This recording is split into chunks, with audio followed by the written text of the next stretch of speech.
It is a scenario that's hard to believe. An Auburn man tries to cash a check at his own bank and winds up in jail. And the King 5 investigators have learned the check in question was issued by the very bank that claimed it was a forgery. Linda Byron exposes a series of bank errors that left a new homeowner reeling.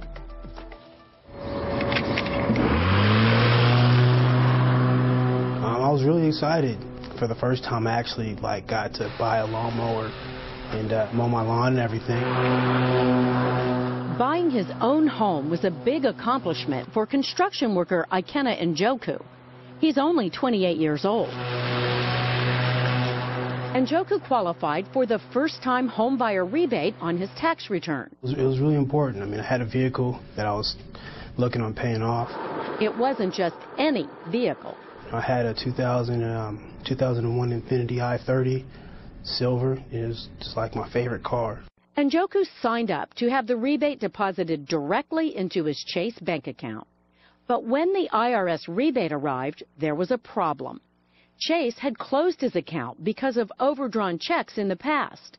The bank deducted $600 to cover what he owed them and mailed him a cashier's check for the difference, $8,463.21.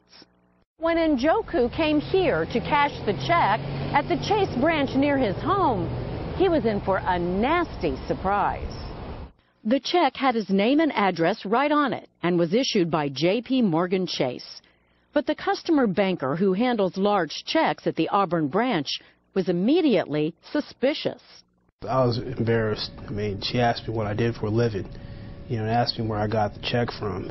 Looked at me up and down like, oh, you just bought a house in Auburn, really?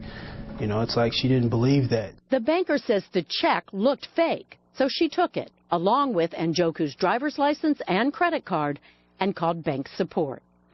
Njoku says after about 15 minutes, he got impatient and told Chase he was leaving to do an important errand. By the time I got back, the branch was closed. Njoku says he called customer service and was advised to go back the next day to get his money. But when he arrived, it wasn't his money that was waiting for him. Hey, they just threw me in jail. They called the police and said, this guy has a fraudulent check. Auburn police arrested Njoku for forgery, a felony crime.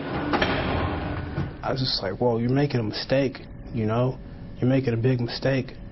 Don't take me to jail, I got work tomorrow. I can't afford to miss work. Njoku was taken to jail on Thursday, June 24th. The next day, Chase realized its mistake. So they called and left Auburn police a voice message. But no one heard it. Njoku stayed in jail for the entire weekend. Finally, on Monday, he was released. We weren't involved until that next morning. Police Commander Dave Colglazer says Chase could have done a lot more to let them know they'd locked up an innocent man. We do have a main line that comes to our front office, and so there are ways to contact people 24/7 at a police department. For Njoku, going to jail for 5 days meant a lot more than just losing his freedom. I was just stressed out, just trying to figure out what's going on with my vehicle. I love my vehicle. Njoku's car was towed from the bank parking lot and his check seized as evidence. And my car got sold in auction. It got auctioned off, and my car got sold. Because you didn't have the money to get it out? Because I didn't have the money to get it out. I lost my job as well. After all of that, Njoku says he never heard a word from Chase. They haven't even sent me a letter or apologized. It's been a year we've been trying to contact these guys. Finally, a Seattle attorney offered to help.